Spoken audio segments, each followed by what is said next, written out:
Enkalo zebuzeewo katono okunoonya obukongovule bamakanika b'okunfulu Emengo babadde bafutiza abasajja okubadde Rebecca Eric ne Kiria Vincent oluvannyuma lw'okubakwatira mu galaji eno nga beefudde abapoliisi abaliko sipeya gwe bazze okunoonyerezaako eyabbiddwa n'aleetebwawo.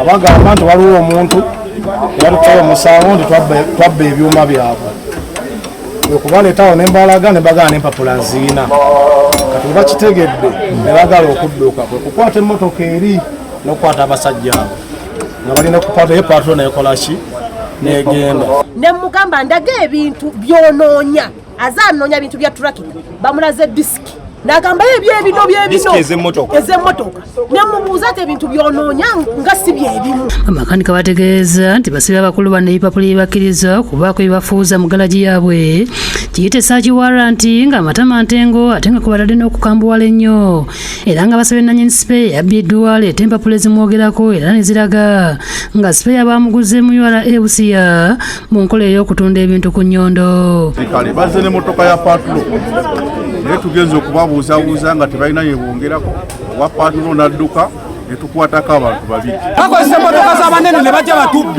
Abasajja olabye nga bamakanika balina ebiwandiiko ne baagala okudduka era wano babakwatidde nga n'emmotoka gye babadde bazze nayo ekika kya Alphard namba UBL 952A bagiyiridde ebintu mbadde ne woyiro saako n'okujja by'emipiira.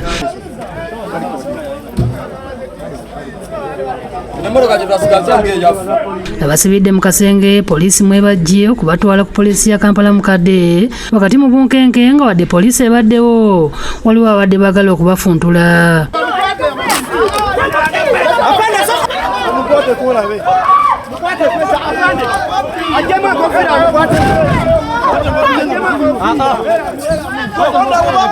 Alese sipeya bano gwe babadde banoonya alambuludde ku bibaddewo ng'ategeeza tebafiiriddwa ssente nnyingi ng'abantu abeeyita abapoliisi bazibalyako nga bakwata bamakanika ne babasaba ssente nti bagenda kubayimbula. Byalangibwa mu mawulire ne tubibiidinga ne tubiwangula URA Busia gye twabijja teri abatuma bakolagana ne poliisi ezimu ne bajja wano ne batudda.